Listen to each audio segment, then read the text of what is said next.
உனது அன்னை தந்தை இருவரும் கைலாயத்தில் மகிழ்ச்சியாக இருப்பது போல் தோன்றுகிறது. அவ்வாறு இருக்கும்போது உன்னை காப்பாற்றுவதற்கு அவர்கள் எவ்வாறு வருவார்கள்?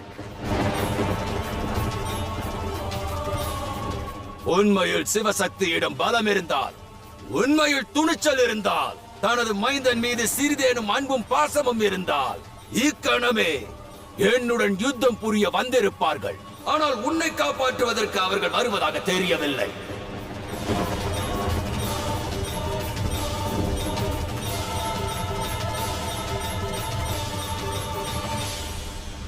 அசுரமாதா திதி, அசுர குலத்தில் பிறந்த அனைத்து அசுரர்களும் வெற்றிக்கு அருகாமையில் சென்ற மறுகணம் அகங்காரம் கொண்டவர்களாக ஏன் மாறுகிறார்கள்? நேரடியாக சிவசக்திக்கு சவால் விடுப்பது என்பது மரணத்திற்கு அழைப்பு விடுப்பது போலாகும். நான் கூறுவதை இந்த அசுரர்கள் ஏன் புறக்கணிக்கிறார்கள்?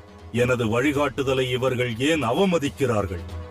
மீண்டும் மீண்டும் சிவசக்தியிடம் தனது உயிரை பறிகொடுக்கிறார்கள். அதிலும் மதி கெட்டவன் இந்த அசுரன். இவன் சிவமைந்தனை சிறைப்பிடித்து நேரடியாக சிவசக்தியை யுத்தத்திற்கு அழைக்கிறான். தாங்களும் வெற்றியைத்தானே விரும்புகிறீர்கள்?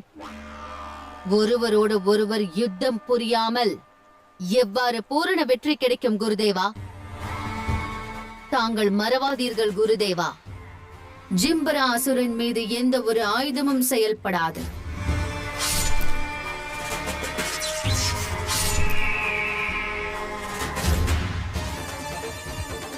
தாங்கள் கவலை கொள்ள வேண்டிய அவசியமில்லை.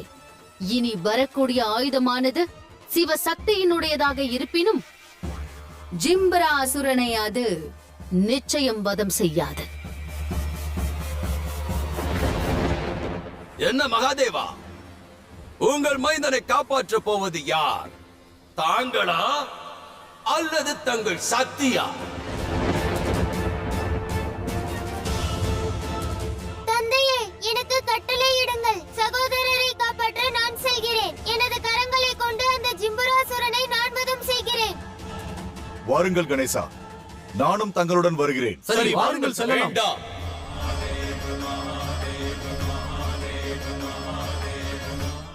எவரும் எங்கும் செல்ல வேண்டாம். சென்றிடினும் பலன் ஏதும் இருக்காது. ஏன் மகாதேவா, அந்த ஜிம்பராசுரன் அதீத பலசாலியா? நாங்கள் அனைவரும் அவனை எதிர்த்து போரிட இயலாதா? ஆம் நந்தி, ஜிம்பராசுரன் பலசாலி ஆவான். இன்று முதல் முறையாக ஒரு அசுரனுடைய குரலில் அகங்காரத்தை விட நம்பிக்கை தென்படுகிறது. அந்த அசுரன் தன் தாக்குதலை பதுங்கியிருந்து செய்யவில்லை. மிகவும் வெளிப்படையாக சிவனையும் சக்தியையும் நேரடியாக யுத்தத்திற்கு அழைக்கிறான்.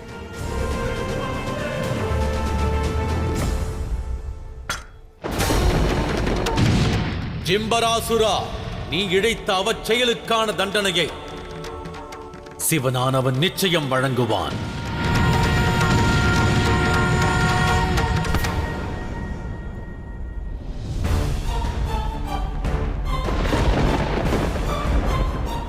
தாங்கள் அல்ல, நான் அவனை தடுத்து நிறுத்துவேன். நான் அவனை தடுத்து நிறுத்துவேன்.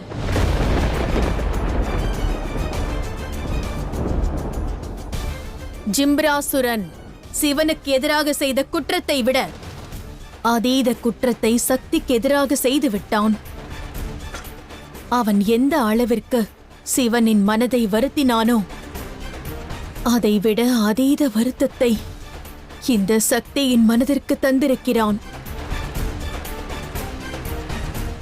முதலில் அவன் காவேரி நதி பாய்வதை தடுத்தான். இயற்கையின் தேவிக்கு அவன் சவால் விடுத்தான். இப்பொழுது எனது அன்பு மகன் கார்த்திகேயனை சிறைப்பிடித்து ஒரு அன்னையின் தாய்மைக்கு சவால் விடுத்துள்ளான்.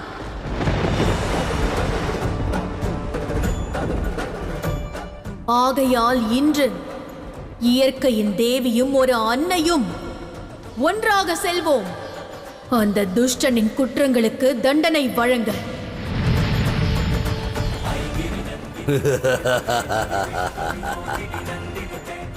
ஜிம்பராசுரா, உன் பாவங்களின் எண்ணிக்கை அதிகரித்து விட்டது.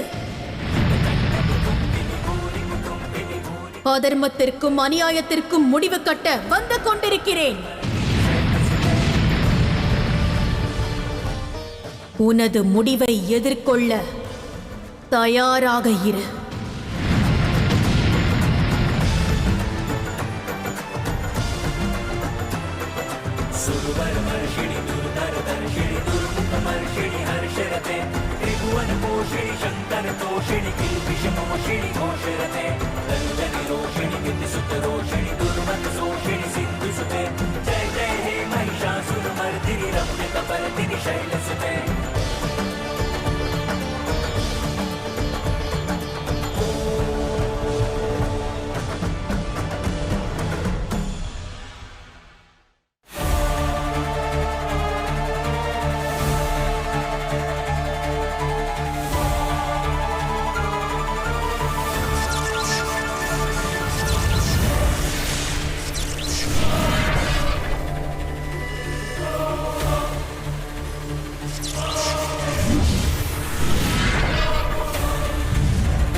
நீ என்னதான் முயன்றாலும் கார்த்திகேயா, எனது இந்த மாய கயிற்றிலிருந்து உன்னால் தப்பிக்க இயலாது. எனது கரங்களை கொண்டு சிவசக்தியை வதம் செய்த பிறகு உன்னை இந்த வேதனையிலிருந்து நானே விடுவிப்பேன் கார்த்திகேயா.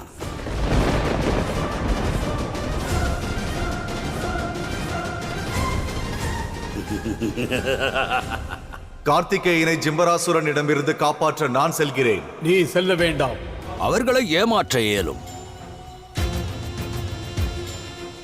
இன்று அந்த வரத்தை பயன்படுத்துவதற்கான நேரம் வந்துவிட்டது. நீ எந்த வனத்தின் அரசனோ அந்த வனத்தின் வாயிலாக என் எதிரி வந்து கொண்டிருக்கிறான். ஆகையால் நீ எனது அந்த பரம விரோதியை நாளை சூரியன் அஸ்தமிக்கும் வரை உன் வனத்திற்குள் திக்குமுக்காட செய்ய வேண்டும். என் விரோதி பாதையை மறக்க வேண்டும். உன் விரோதி என்றால் அவர் எனக்கும் விரோதிதான் நண்பா. கூறு, யாரை நான் ஏமாற்ற வேண்டும்?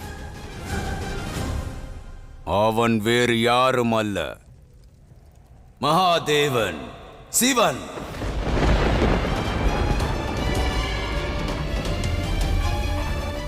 அவ்வாறே நண்பா. சிவன் எனது வனத்திற்குள் அடியெடுத்து வைக்கலாம். ஆனால் நான் அனுமதிக்கும் வரை அவரால் அங்கிருந்து வெளியேற இயலாது.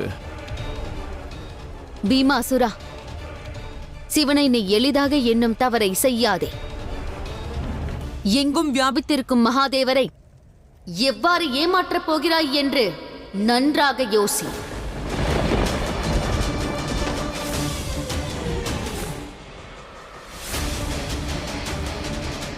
நான் கூறப்போவதில்லை, செய்து காட்டுகிறேன் அசுரமாதா. சிவன் தனது திசையை மறந்து வனத்தில் அலைந்து திரிவார். ஆனால் அதை நீ எவ்வாறு செய்வாய்?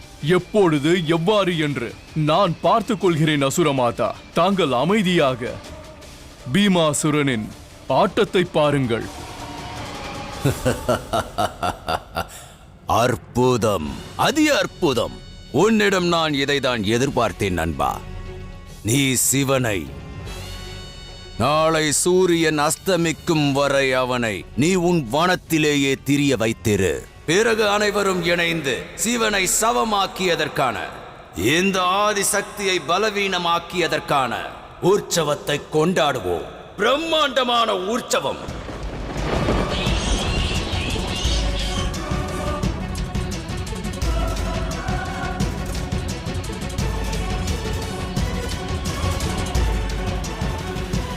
ஒரே நேரத்தில் இத்தனை துயரமா? இதை போல் ஒரு தருணத்தில் சிவசக்திக்கு நம்மால் எவ்வாறு உதவ முடியும்? ஆம், இந்த ஆபத்திலிருந்து அவர்கள் எவ்வாறு மீள்வார்கள்? ஆம், அவர்களுக்கு எவ்வாறு உதவ இயலும் நாராயணா? மகாதேவர் கற்பித்த பாடத்தை கொண்டு அவர் கூறியதை நினைவில் கொள்ளுங்கள். மகாதேவர் அளித்த பயிற்சி, அவர் அளித்த ஞானத்தை சிந்தித்து பாருங்கள். பதில் தானாகவே கிடைத்துவிடும்.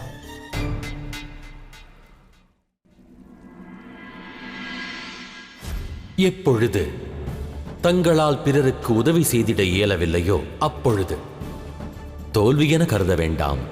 பிறர் நலனுக்கு பிரார்த்தனை செய்யுங்கள். அவர் காரியத்தில் வெற்றி பெற வேண்டும் என்று வேண்டினால் அவ்வேண்டுதலில் அதீத சக்தி உள்ளது. அவ்வகையில் நேரடியாக உதவி செய்யாவிட்டாலும் தங்கள் வேண்டுதலின் வாயிலாக அவர்களுக்கு தங்களால் உதவ இயலும். அனைவராலும் நன்மதிப்பு கொள்வீர்கள். இதுவே பிறருக்கு உதவி செய்வதற்கான எளிய மார்க்கமாகும். எனக்கு பதில் கிடைத்து விட்டது நாராயணா. நாங்கள் எங்கள் சிவசக்திக்காக பிரார்த்தனை செய்வோம். அற்புதம். தூய்மையான மனதுடன் வழிபட்டோம் என்றால் மாபெரும் ஆபத்துகளையும் எளிதில் கடந்துவிட இயலும்.